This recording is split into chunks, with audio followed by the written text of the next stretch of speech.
What's good, Washington fans? So we got preseason game number 2 against the Bengals at 8 o'clock Friday night lights at home in Landover, Maryland.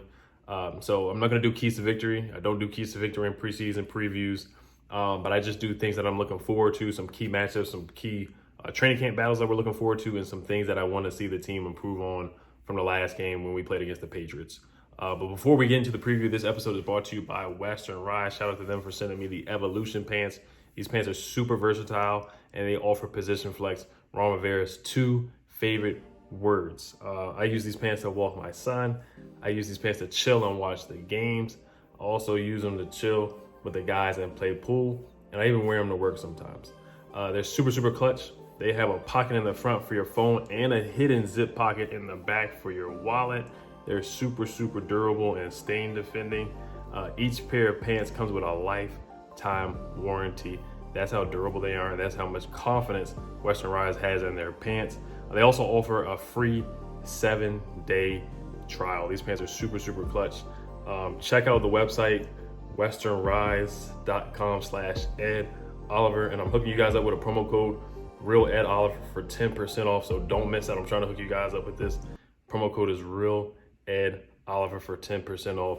Now let's get into the football. So what I'm looking forward to, of course, we'll get to the quarterbacks real quick here. Ryan Fitzpatrick, my guy Taylor Heineke, and Kyle Allen. We'll see how Kyle Allen comes back in, come back in the mix.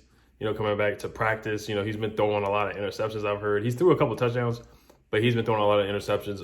Same thing with Taylor Heineke. Taylor Heineke threw 5 picks in practice the other day as well.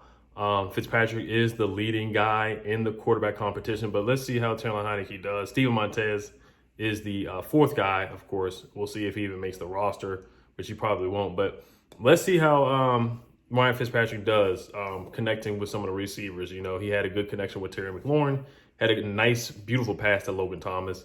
And he did miss Cam Sims on that same pass that he did connect with Terry McLaurin. Cam Sims was open for a deeper pass. He definitely could have hit him. And then he did hit Adam Humphries in stride for a nice first down as well. And then Adam Humphries did slip, and they ended up not getting the first down. They had 2 drives that stalled. I thought they could have went for it on that 4th and 1, but it is what it is.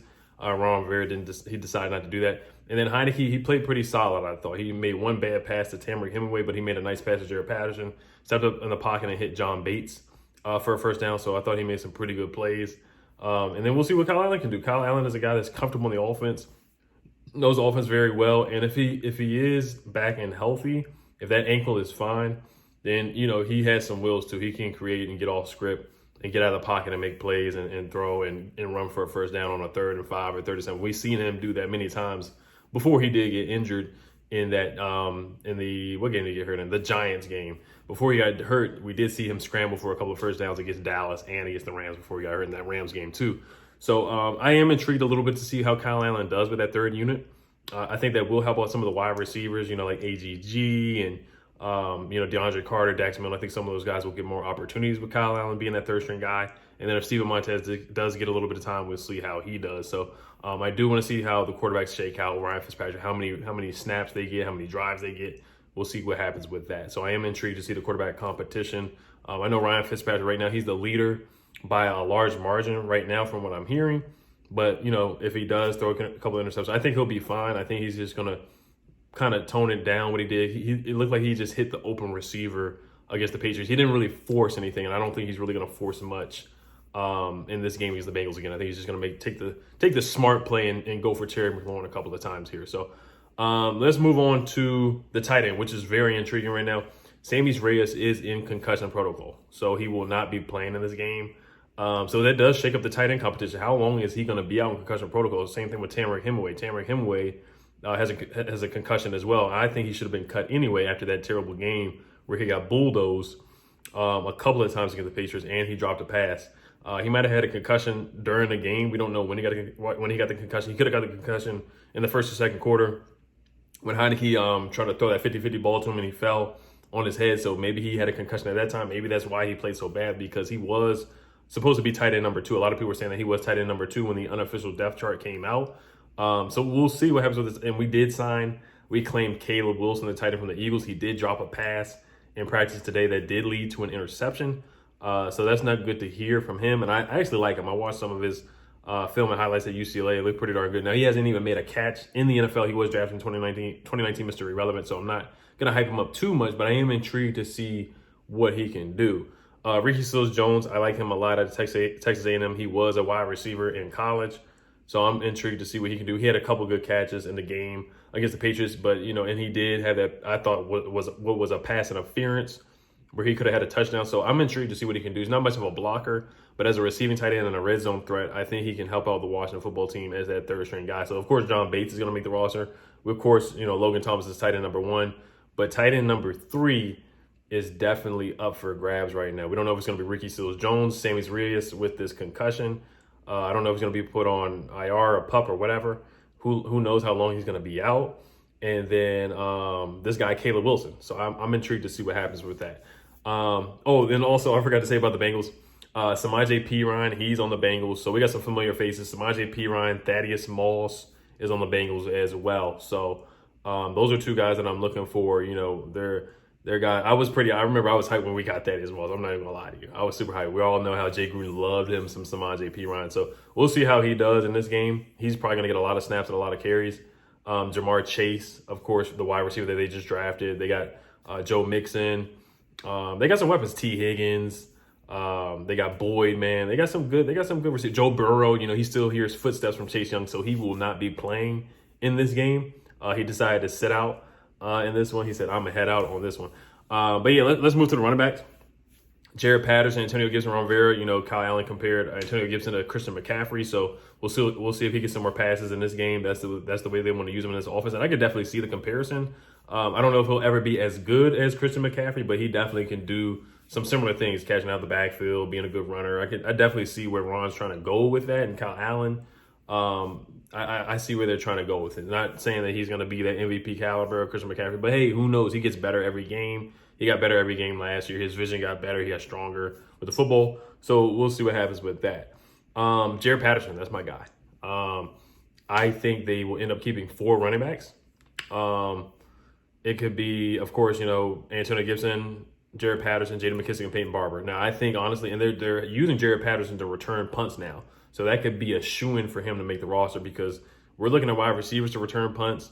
And, DeAndre Carter, he's doing a solid job. Dax Mills is doing a solid job. But if Jared Patterson can stand out, and that another comparison to Ron Rivera is doing again, he loves the comparisons to former guys that he coached. Of course, he called Ben St. Juste Charles Tillman. So if he can play, Ron wants to put him in that similar Darren Sproles role as a punt returner and just a running back that can pop, get out the backfield, make explosive plays, and then a guy that runs out the backfield, makes nice catches. So that's what Ron Rivera is really trying to do with Jared Patterson. It looked like he looked the part. He looked the part in the Patriots game. So I'm intrigued. I want to see more from the guy, local product. I just think he brings more to the table than Peyton Barber. I know Peyton Barber does get those tough 1-yard runs here and there, but I think Antonio Gibson can do the same thing. I honestly think Jared Patterson can do the same thing, honestly. What's his name? Peyton Barber is not a threat catching out of the backfield. And you know what Scott Turner wants to do? He wants to throw the ball to his running backs too. So I think Jared Patterson would just bring more explosiveness to this team. So in my opinion, if it did come down and they wanted to keep 3, I would just go with Jared Patterson. But I know they're going to keep 4. That's what John Conn has been saying, that they're going to keep 4 running backs. All right, let's get to the wide receiver position here. AGG, they did cut Calvin Harmon. So we got, AGG. Of course, Terry's going to make it. Of course, Diami, Curtis, Adam Humphries, Cam Sims. So that 6th spot is very, very competitive. AGG, DeAndre Carter, Dax Mills, Steve Sims. Steve Sims had a decent game. He actually caught the ball. He played pretty well. He actually caught the punt instead of muffing the punt. Dax Mills had a couple of decent punt returns. He made a catch for about 5 or 6 or 7 yards. DeAndre Carter didn't make a catch, but he had a couple of nice returns. AGG did have the catch where I really thought he caught it, but the other camera angle showed that he did not catch the ball. And then he did play it off pretty well. He was a good actor. He did go over to the sideline and, acted like he caught the football. But if you do look at the camera angle, he actually did drop the ball. If you look at the angle and the rules in the NFL, the ball did hit the ground, so he actually didn't catch it. But he did fool me. He caught me because I'm just so excited for the guy. I really want to root for the guy, and I want to see him win and do well, especially since Ron is picking him over Kelvin Harmon. I want to see him do well, but he just hasn't been able to create separation at all. And honestly, it's looking kind of tough for him. If they only keep 6, then I think Ron really might go with Steve Sims or DeAndre Carter over AGG. If they keep 4 running backs, I don't really see them keeping 7 wide receivers, which they still could. but I personally don't see it happening. So we got to see what Steve Sims can do. I want to see Diami get some more opportunities downfield. I want to see if Heineken can hook up with him, or Kyle Allen, or even Ryan Fitzpatrick. You know, I want to see them hook up with Diami for a deep pass. We know Curtis Samuel's probably not going to play. I think Humphrey's going to play and Terry's going to play because they want to get that chemistry going. But I want to see Diami get some more opportunities down the field. Offensive line, Sam Cosmi played pretty well. Was a high rated, had a high grade on Pro Football Focus. It was like an 81 or something like that. He was a good blocker. Had some jitters out there, and then he played a lot better towards the end. Left tackle Charles Leno, I thought he has a good moments. He did let Matt Judon get past him to blow up a run play. And then left guard Wes Schweitzer versus Eric Flowers. You know, it's a battle that's going on. Eric Flowers has got a lot of reps with the ones, but that's a battle that I feel comfortable with both of those guys. Whoever wins the battle, I feel very, very comfortable with either one. Sadiq Charles, he has some good reps. We'll see what he does. And Cornelius Lucas, we'll see what he does when he gets out there. Now, let's move over to the defensive side. Jamin Davis, he looked like a rookie out there. That's all I'm going to say. He looked like a rookie. He said it himself that he's starting to get a feel of the game. You know, that was his first game out there. John Bostic missed the tackle. He looked pretty darn bad. Cole Holcomb, he looked okay. Didn't do too much. But the linebackers got to play better. They got to play better. And the second string guys, too. They got to play better, too. Ramon J. Stevenson ran for a 91-yard freaking touchdown run at the end. That's inexcusable. So both units, second, first string, and third string linebackers, they got to play better. That was not a good effort out there against the Patriots. They got to play better. Defensive line, we know what Chase Young's going to do. I don't know if Montez is going to play. Heard Casey Toohill did not practice today, so I don't know who's going to play. Those backup DEs, James Smith-Williams, Casey Toohill, William Bradley King, James Smith-Williams. I'm looking at those guys, see what they do. If they can create some create some pressure. David Bada played well in the defensive line. Justin Phillips was a good linebacker out there. There was another defensive end or a defensive linebacker that got a sack, number 79. I forgot his name, but he played pretty well too. So look at those guys. And then William Jackson III. A lot of people are hating on this man right now because he has struggled so far in practice. He's gotten cooked by Terry McLaurin, who is a top 10 wide receiver in the league. You can argue that for sure. I don't know why he's not in the NFL top 100. Maybe he might show up tonight or tomorrow. I don't think he's going to be in the top 100, but, you know, Terry McLaurin looks like he's going to get snubbed, even though he's a heck of a receiver.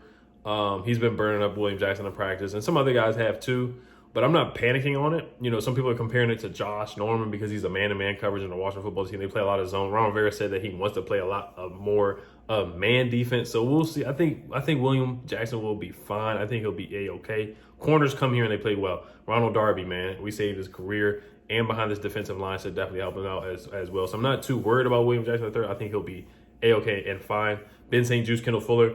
Ben St. Juste, I want to see him if he's guarding Jamar Chase, T. Higgins, and any of those guys. That's a good matchup for him. That's a good test. I want to see him against Jamar Chase if he plays against him. That should be a good test for him.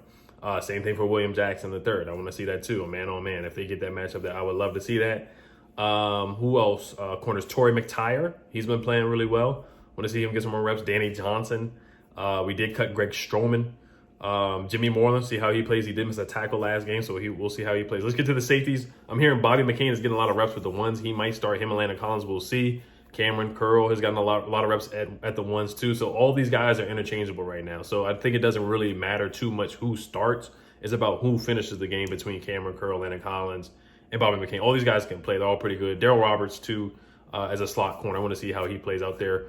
But the safeties, you know, Derek Forrest struggled a little bit last week. We'll see if he can play better. He kind of his stock kind of went down a little bit. He's more of a special teams guy right now, but let's see if he can wrap up and tackle a little bit better. He did get beat deep on a play last game against the Patriots. But Troy McTyer made a great play on the defense. And Troy Apke as well. Let's see if he can make some plays. He's been a practice warrior, a great practice player. Let's see if he can translate to the games here. So I do want to see how he plays on Friday night. I do want to see that too. The shades are average. Jeremy Reeves, looking at those guys too, see if they make some plays. If I left anybody out, just let me know. And then Dustin Hopkins. I almost forgot about Dustin Hopkins. I did not want to let that man off the hook because I did not want him to get on that plane back to Landover, Maryland, or DC, BWI, Ronald Reagan Airport. I did not want him to get on that plane after that Patriots game. It was so darn bad. I am just desperate for a kicker. Even if we signed Destroying, the kicker off of YouTube, I wouldn't be mad at that. Or the female kicker who played in college, I wouldn't be mad at that either. I'd take any other kicker than Dustin Hopkins right now. Cheeseman, I don't know if he's botching the snaps or whatever. Dustin Hopkins holding, I don't know what the problem is. I think the common denominator is Dustin Hopkins because he was so darn bad last year. He was so darn bad. So that's just the problem for me. So we'll see what happens out there, man. I want to see my guy Jared Patterson put on a show again. I want to see if he can do it again. Like I said, Joe Burrow, he's scared out there, man. He did not want to play against Chase Young last year. He has some bad memories, some nightmares from that game last year. I don't blame him, though. I really don't. I don't blame him at all. But all right, you guys, let me know if I left anybody out that you guys are looking forward to see. Sammis Reyes, I wish he could have played. I really wanted to see him play more, but that bobble catch, it does concern me. I know he's a good blocker, but the bobble catches really concern me. And if somebody else is near him in that vicinity, they're going to pop the ball out. But I think he could make the roster as that third guy if he does get healthy. As you know, Ron Rivera said he was the best blocker on the team. So, you know, I wouldn't be mad if he made the roster. I think he's a guy that plays hard, works hard after practice. You see him on the jugs and different things like that. He was crying in the press conference talking about, you know, coming from Chile and his journey and all that. So I'm rooting for Sammis Reyes. I really am. I hope he does make the roster. We'll see. But may the best man win at the tight end position. It could be Ricky Seals-Jones. It could be Sammis. It could be Caleb Wilson, the guy we just signed. So we'll see what happens. I have a feeling that Caleb Wilson might have a good game on Friday night. So the predictions that I do have for players having good games, I'm going to say Jared Patterson has another good game. I think Fitz is going to have a good game against the Bengals. I really do. I think Fitz is going to have a solid game. I think he's going to throw a touchdown pass in this game. I think he's going to look pretty good. I think Heineke's going to play well too. I got a feeling. I got a feeling that Cam Sims is going to have a darn good game. I got a feeling that Cam Sims is going to play well. I think Diami's going to have a good game too. Those are some of my guys, and I got I'm gonna say Jimmy Moreland gets a pick. That's my bold prediction. Jimmy Moreland gets a pick. Landon Collins gets a good play, and then yeah, those are my predictions. So Cam Sims getting the touchdown catch. Dyami Brown getting a 30-yard catch. Jared Patterson have a solid game. I'm gonna say Gibson has a nice 20-yard run as well. And my man Jimmy Moreland, I'm gonna say Jimmy Moreland gets a pick. So let me know some of you guys bold predictions down below too. All right, you guys, hail to the football team. Peace.